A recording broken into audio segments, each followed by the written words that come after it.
क्या आप असुरक्षित यौन संबंध करते हैं तो सावधान हो जाइए। जी हाँ दोस्तों, मैं आज बात कर रहा हूं सेक्सुअल ट्रांसमिटेड इन्फेक्शन यानी सेक्सुअल ट्रांसमिटेड डिजीज के बारे में, जहां पर असुरक्षित यौन संबंध से आपको बहुत सारी सेक्स ट्रांसमिटेड डिजीज हो सकती हैं, व्याधियां हो सकती हैं। दोस्तों, आज बहुत ज्यादा पाश्चात्य सभ्यता पैर पसार रही है। ऐसी कंडीशंस में नौजवान बहुत ही ज्यादा असुरक्षित यौन संबंध में लिप्त हो रहे हैं, जिसकी वजह से उनको बहुत ज्यादा एसटीआई हो रहा है। आज हम एसटीआई पर आपको प्रकाश डालेंगे। एसटीआई के इलाज और उसके रोकथाम को देखने के लिए आप हमारे वीडियो में जरूर बने रहें। मैं आज आपको बता रहा हूं एसटीआई कई प्रकार का हो सकता है। एसटीआई के कारक बैक्टीरिया हो सकता है, फंगस हो सकता है, वायरस हो सकता है, या कोई भी पैरासाइट्स हो सकता है। ऐसी कंडीशंस में आपको बहुत ज्यादा सावधानी बरतने की जरूरत है। साथ साथ में असुरक्षित यौन संबंध को बंद करने की जरूरत है। इस पर आप जरूर ध्यान दें, क्योंकि एक गलती आपकी जान ले सकती है, एक गलती आपको जानलेवा बीमारी से ग्रसित कर सकती है। इसके बारे में आपको जरूर से जरूर समझना है। दोस्तों, आज हम बात कर रहे हैं सेक्सुअल ट्रांसमिटेड इन्फेक्शन के बारे में, जहां पर हम कॉमन एसटीआई के बारे में अगर बात करें तो बैक्टीरियल एसटीआई पहली श्रेणी में आता है। बैक्टीरियल एसटीआई में क्लेमाइडिया जैसे इन्फेक्शंस होते हैं। क्लेमाइडिया इन्फेक्शंस आपके यूरिनरी ट्रैक्ट को बहुत ज़्यादा इन्फेक्ट करते हैं और आपके यूरोजेनाइटल इन्फेक्शन के थ्रू ये इन्फेक्शन एक दूसरे में प्रस्तावित होता है, फैलता है। साथ साथ में गोनोरिया होता है। गोनोरिया नाइजीरिया गोनोरी नाम का बैक्टीरिया होता है, जो आपको यूरेथ्रा में पाया जाता है और आपके ट्रांसमिट होने पर ये बहुत ज़्यादा इन्फेक्शन क्रिएट करता है। ये बैक्टीरिया महिला की योनि पार्ट में हो सकता है या पुरुष के यूरेथ्रा में पाया जा सकता है, और इस बैक्टीरिया से इन्फेक्शन होने पर पुरुष और महिला के जननांग से सफेद मवाद जैसा स्राव बहने लगता है, जिसको सुजाक की बीमारी इसके बारे में भी जाना जाता है। तो आप गोनोरिया से सतर्क रहें, क्योंकि ये इन्फेक्शन आपको ज्यादा प्रभावित कर सकता है। नेक्स्ट इन्फेक्शन की अगर हम बात करें तो सिफिलिस बीमारी, जो पूरी तरह से ट्रिपोनिमा पैलिडम से फैलती है। ऐसी कंडीशन में आपके जननांगों पर अल्सर बन जाता है। कभी कभी ये देखने को मिला है कि ये अल्सर जो है वो पेनलेस होता है। आपको इस अल्सरेशंस के बारे में ज्ञान नहीं होता।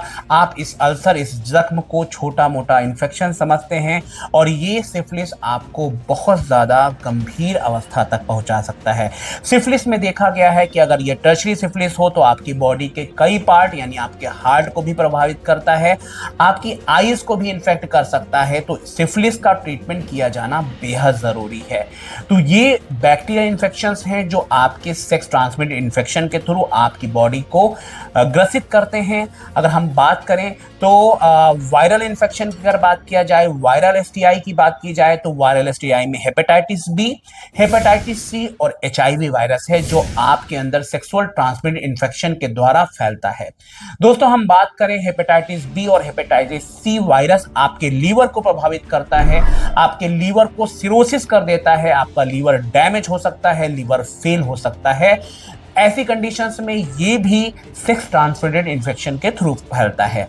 पुरुषों के वीर्य में हेपेटाइटिस बी, हेपेटाइटिस सी का वायरस का पाया जाना एक फीमेल में ट्रांसमिशन का सबब हो सकता है, या फीमेल में किसी प्रकार का रक्त स्राव का सेक्स दौरान में अगर रक्त स्राव का आदान प्रदान होता है तो भी ये वायरस फैल सकता है।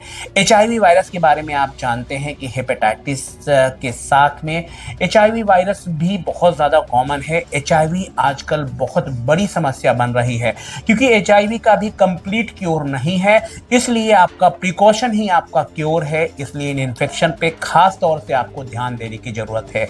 कहीं नौजवानी के जोश में आप अपना होश ना खो बैठें और आप इस बीमारी के ग्रसित होने से बच पाएं, हमारी यही मुहिम आपके सामने है। आज हम इस पर प्रकाश डाल रहे हैं। पैरासिटिक एसटीआई के बारे में अगर हम बात करें तो ट्राइकोमोनियासिस है, प्यूबिक लाइसिस होते हैं, जहां पर आपको जननांगों में, बालों में लाइसिस पड़ जाते हैं, स्कैबीज इन्फेक्शन हो सकता है। ये सारा इन्फेक्शन आपको बहुत ज़्यादा प्रभावित करता है। अगर हम सिम्टम्स ऑफ एसटीआई के बारे में बात करें कि एसटीआई के क्या लक्षण हो सकते हैं?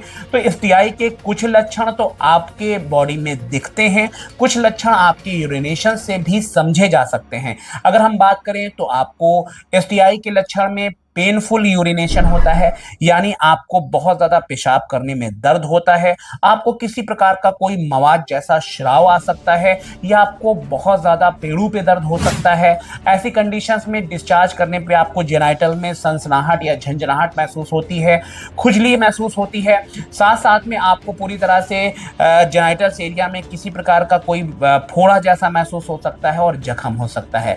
प्रिवेंशन की अगर हम बात करें तो condom is a good priority. आप कॉन्डोम का इस्तेमाल करके 90% तक एसटीआई से बच सकते हैं। ये चीजें आपके लिए बेहद इंपॉर्टेंट हैं, क्योंकि एसटीआई से बचना आपके लिए बेहद जरूरी है। अगर आप एसटीआई को बहुत ज्यादा गंभीर तौर से लेते हैं तो आप कॉन्डोम का इस्तेमाल करना ना भूलें। साथ साथ में मैं आपको बता रहा हूं कि हेपेटाइटिस बी जैसा वैक्सीनेशन आप इस्तेमाल कर सकते हैं। साथ साथ में आप कोशिश कीजिए कि आप निडल शेयरिंग से आप बचिए। साथ साथ में आप एचपीवी का वैक्सीनेशन करा सकते हैं और पूरी तरह से मोनोगैमस पार्टनर को एंजॉय कीजिए, यानी आप एक ही पार्टनर के साथ सेक्सुअल इंटीमेसी को अटेंड कीजिए। मल्टीपल पार्टनर प्रोस्टिट्यूशंस को छोड़िए और साथ साथ में आप इसको गंभीर तौर से लीजिए, क्योंकि अगर आपको एक प्रकार का किसी प्रकार का वायरस इन्फेक्शन हो जाता है, एचआईवी जैसे इन्फेक्शंस जिनको पूरी तरह से कंप्लीट क्योर नहीं है, वो आपके वंश में जा सकते हैं। तो ऐसी कंडीशन में आज से असुरक्षित यौन संबंध बंद करिए और पूरी तरह से अपने वैवाहिक जीवन को आनंदमयी बनाइए। अगर आपका विवाह भी नहीं हुआ है, आप अनमैरिड हैं, तब भी असुरक्षित यौन संबंध पर लगाम लगाइए, कॉन्डोम का प्रयोग कीजिए, असुरक्षित यौन संबंध से बचिए। मैं डॉक्टर एम एस सिद्दीकी आपकी अवेयरनेस प्रोग्राम को इसी तरह आपके सामने प्रस्तुत करता रहूंगा। धन्यवाद।